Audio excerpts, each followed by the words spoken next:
حضرت یوسف علیہ السلام کو جب ان کے بھائیوں نے کنویں میں ڈال دیا تو ایک قافلے کے ہمراہ اس کنویں کے پاس پہنچا اور اپنا ڈول کنویں میں ڈالا تو حضرت یوسف علیہ السلام نے اس ڈول کو پکڑ لیا۔ ان کو اس کنویں سے باہر نکالنے والے شخص کا نام مالک بن زعر تھا جو مدین کا باشندہ تھا۔ حضرت یوسف علیہ السلام کے بھائیوں نے اس باشندے سے کہا، ارے یہ تو ہمارا بھاگا ہوا غلام ہے، اگر تم اس کو خرید لو تو ہم بہت ہی سستا تمہارے ہاتھ بیچ دیں گے۔ چنانچہ ان کے بھائیوں نے صرف 20 درہم میں حضرت یوسف علیہ السلام کو بیچ ڈالا، مگر یہ شرط بھی ساتھ رکھی کہ تم اس کو یہاں سے اتنی دور لے جاؤ کہ اس کی خبر ہمارے سننے میں نہ آئے۔ مالک بن زعر نے ان کو خرید کر مصر کے بازار کا رخ کیا اور بازار میں ان کو فروخت کرنے کا اعلان کیا۔ ان دنوں مصر کا بادشاہ ریان بن ولید مملوکی تھا اور اس نے اپنے وزیر اعظم قطفین مصری کو مصر کی حکومت اور اپنے خزانے سونپ دیے تھے، اور مصر میں لوگ اس کو عزیز مصر کے خطاب سے پکارتے تھے۔ جب عزیز مصر کو معلوم ہوا کہ بازار مصر میں ایک بہت ہی خوبصورت اور کم عمر کا غلام فروخت کے لیے لایا گیا ہے اور لوگ اس کی خریداری کے لیے بڑی بڑی قیمتیں لگا کر بازار میں جمع ہو گئے ہیں۔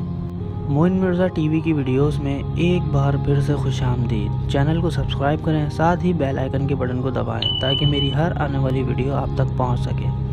تو عزیز مصر نے حضرت یوسف علیہ السلام کے وزن کے برابر سونا اور اتنی ہی چاندی اور اتنا ہی مشک اور اتنے ہی حریر قیمت دے کر خرید لیا، اور گھر لے جا کر اپنی بیوی زلیخا سے کہا، اس غلام کو نہایت ہی اعزاز و اکرام کے ساتھ رکھو۔ اس وقت آپ کی عمر 13 یا 17 برس کی تھی۔ زلیخا حضرت یوسف علیہ السلام کے حسن و جمال پر فریفتہ ہو گئیں اور ایک دن خوب بناؤ زگار کر کے تمام دروازوں کو بند کر دیا اور حضرت یوسف علیہ السلام کو تنہائی میں لبھانے لگی۔ آپ نے معاذ اللہ کہہ کر فرمایا کہ میں اپنے مالک عزیز مصر کے احسان کو فراموش کر کے ہرگز اس کے ساتھ کوئی خیانت نہیں کر سکتا۔ پھر جب خود زلیخا آپ کی طرف لپکی تو آپ بھاگ نکلے، اور زلیخا نے دوڑ کر پیچھے سے آپ کا پیراہن پکڑ لیا جو پھٹ گیا، اور آپ کے پیچھے زلیخا دوڑتی ہوئی صدر دروازہ پہنچ گئی۔ اتفاق سے ٹھیک اسی حالت میں عزیز مصر مکان میں داخل ہوا اور دونوں کو دوڑتے ہوئے دیکھ لیا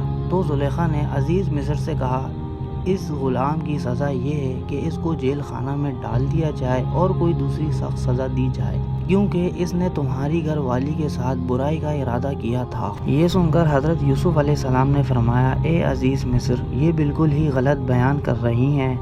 اس نے خود مجھے لبھایا اور میں اس سے بچنے کے لیے بھاگا تو اس نے میرا پیچھا کیا۔ تو عزیز مصر دونوں کا بیان سن کر حیران رہ گیا اور بولا کہ اے یوسف، میں کس طرح یقین کر لوں کہ تم سچے ہو؟ تو آپ نے فرمایا کہ گھر میں 4 مہینے کا ایک بچہ لیٹا ہوا ہے جو زلیخا کے ماموں کا لڑکا ہے، اور اس نے یہ سارا منظر اپنی آنکھوں سے دیکھا ہے، لہذا اس سے دریافت کر لیجئے کہ واقعہ کیا ہے۔ تو انتہائی تلخ لہجے میں جواب دیتے ہوئے عزیز مصر نے کہا کہ بھلا 4 ماہ کا بچہ کیا جانے اور وہ کیسے بولے گا؟ تو آپ نے فرمایا کہ اللہ اس کو ضرور میری بے گناہی کی شہادت دینے کے لیے قدرت عطا فرمائے گا، کیونکہ میں بے قصور ہوں۔ یہ سن کر عزیز مصر اس بچے کے پاس گیا اور پوچھا تو اس بچے نے بآواز بلند فصیح زبان میں یہ کہا جس کا ذکر قرآن پاک کی سورہ یوسف میں موجود ہے، اگر ان کا کرتا آگے سے چرا ہے تو عورت سچی ہے اور انہوں نے غلط کہا، اور اگر ان کا کرتا پیچھے سے چاک ہوا تو عورت جھوٹی ہے اور یہ سچے۔